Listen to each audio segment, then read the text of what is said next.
spoke at the House Judiciary Committee on reparative justice, a fancy word for reparations, and I had a few things to say.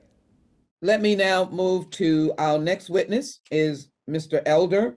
Mr. Elder is a conservative attorney, author, and host of the nationally syndicated radio program, The Larry Elder Show. He also writes a nationally syndicated column and produces videos for his YouTube channel in association with the Epoch Times. Mr. Elder received his JD from the University of Michigan and his BA from Brown University. Mr. Elder, you're recognized for 5 minutes. Congresswoman Lee, thank you very much for having me. I really appreciate it. I am the executive producer of a documentary that came out June 19 last year called Uncle Tom, An Oral History of the Black Conservative. And as Congresswoman Lee pointed out, Black people are a race of overcomers. And it talks about the fact that despite all the problems that have been brought up in this committee about racism, about slavery, about Jim Crow, Black people have overcome to the point now where only 20% of Black people are below the federally defined level of poverty. Still too high, but in 1940, that number was 87%. And 20 years later, that number had been reduced to 47%, a 40-point drop in 20 years. That is the greatest 20-year period of economic expansion for the history of Black Americans. And notably, they came before the Brown versus Board of Education decision. They came before the Civil Rights Bills of 1964, 1965. Despite all of this racism, all of this prejudice, Black people still overcame. I also find it ironic we're having this hearing 13 years after we elected and then re-elected the first Black president of the United States.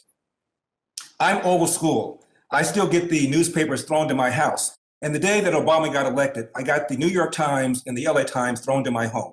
And on the front pages of both those newspapers, there were colored pictures of Black parents hugging their kids, crying, saying things like, now I can say for the first time truly that if you work hard, you can be anything you want to be. In 1997, Time Magazine and CNN did a broad survey of Black teens and white teens and asked both of them whether or not racism was a major problem in America. And both of them said yes, not too surprisingly. But then Black teens were asked the following question: is racism a big problem, a small problem, or no problem in your own daily life?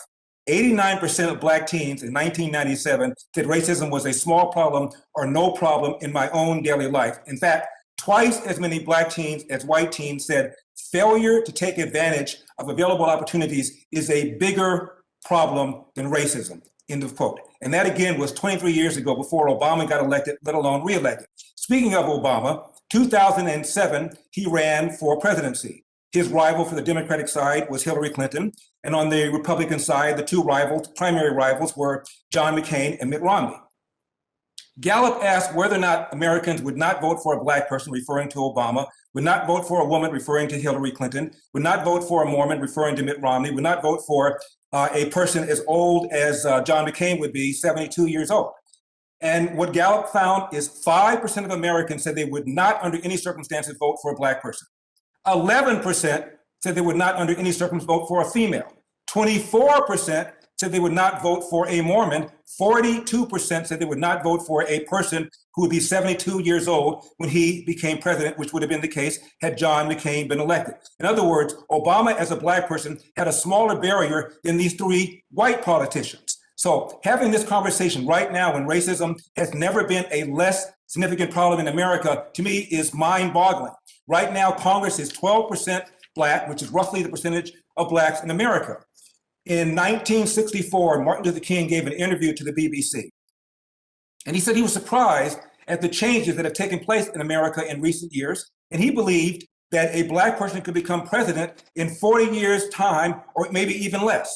That's roughly around the time when Obama became president. And Martin Luther King did not say, we will know when we've arrived at the promised land, when there's a Black coach of Notre Dame, which has happened, when there is a Black female who's the president of an Ivy League university, which has happened, when Blacks are mayors of all the major cities in America, which has happened, when Blacks are police chiefs of the major cities in America, when there are superintendents of schools of America or mayors of America, sometimes all three at the same time. He did not say that. He did not say when Black people become millionaires and billionaires, which has happened. He did not say when Black people become CEOs of Fortune 500 companies. He said when a Black person becomes president, that's when we'll know we've reached a point where people are being evaluated based on the content of their character, to the extent that it is reasonable to expect.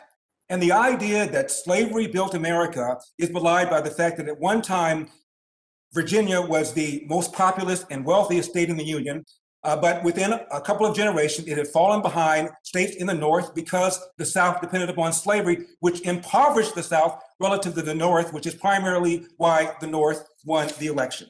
And my father always said this about the Democrat Party. They want to give you something for nothing. And when you're trying to get something for nothing, you almost always end up getting nothing for something. Thank you very much for taking the time. I appreciate it. And I had a couple of follow-ups. Mr. Elder, I have a question. Last year, prior to the pandemic, the strength of the U.S. economy helped all Americans, most notably minority Americans. In fact, in CNBC in 2019 said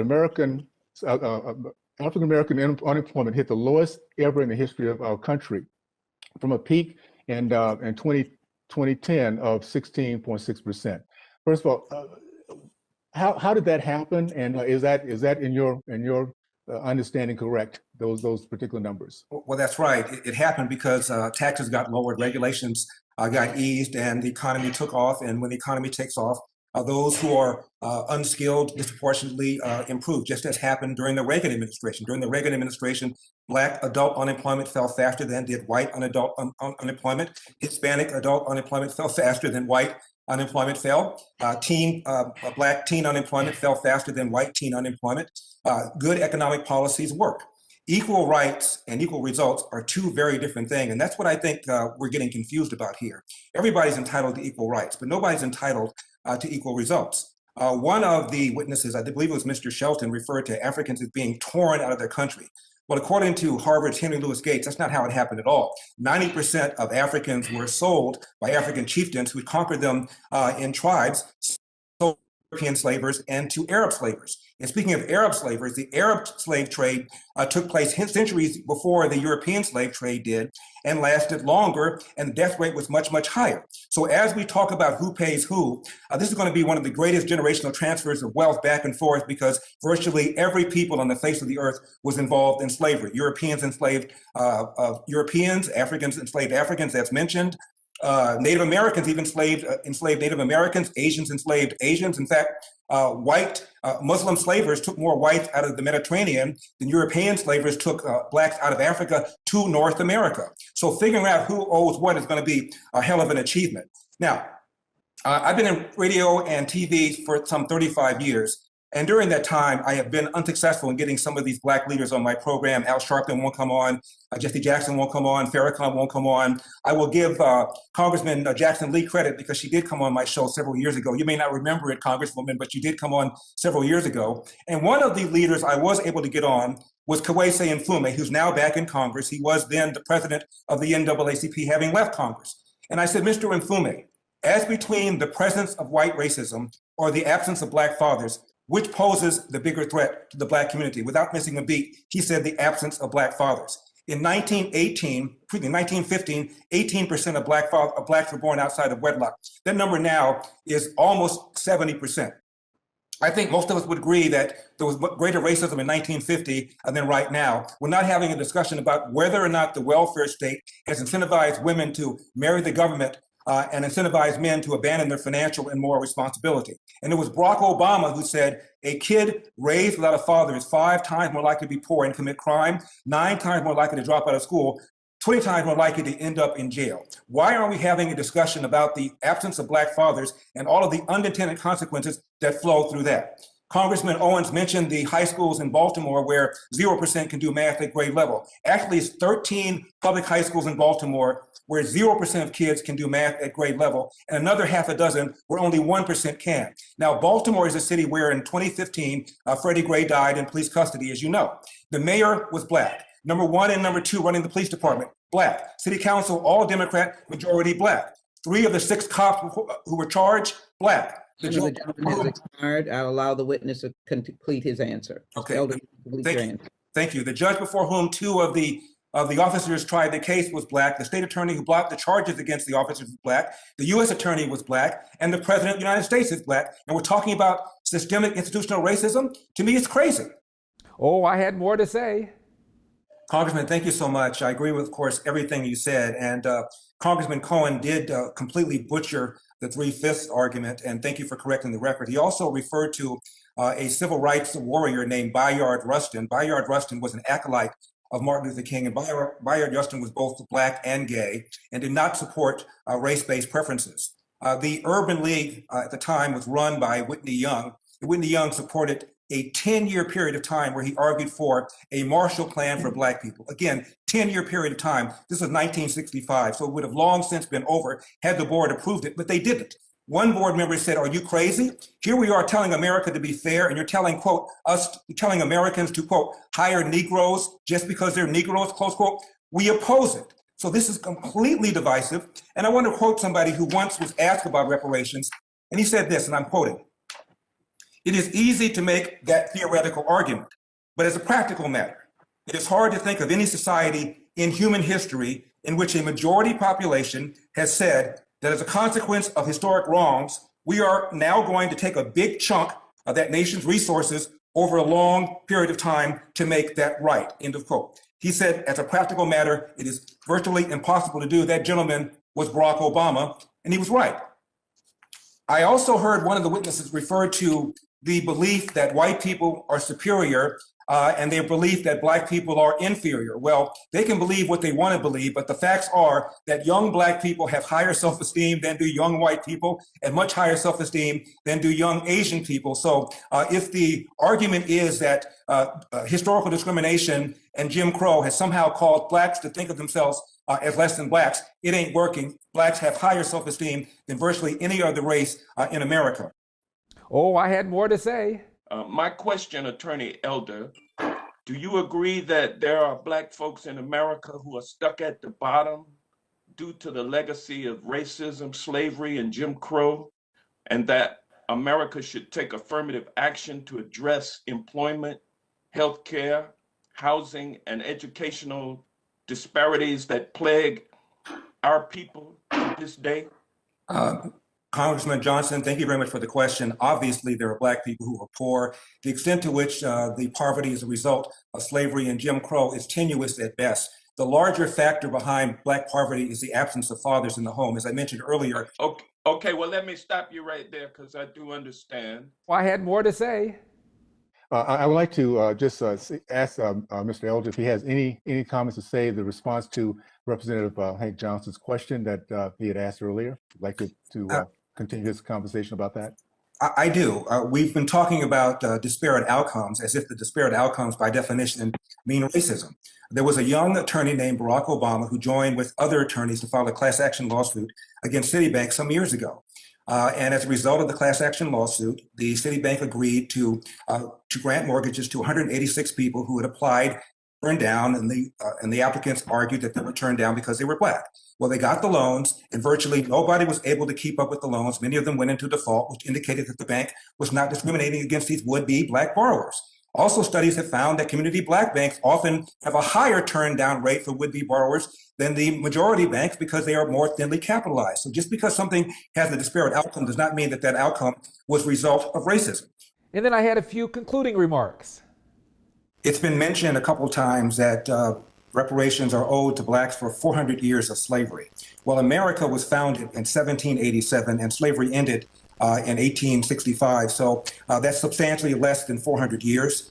It's also been mentioned that America has yet to atone for slavery. Well, remember that Lyndon Johnson launched the so-called War on Poverty in 1965. He specifically talked about the need to redress past grievances for Blacks. Since then, we've spent over $22 trillion in payments to fight the so-called War on Poverty. Also, Mr. Cohen mentioned the wonderful story about Minnie Minoso. I remember Minnie Minoso. He's a great ball player. I'd like to give you a story, too, and conclude with this. I was in law school in 1974. 1975, I'm visiting my aunt who lives in Southfield, Michigan, right outside Detroit.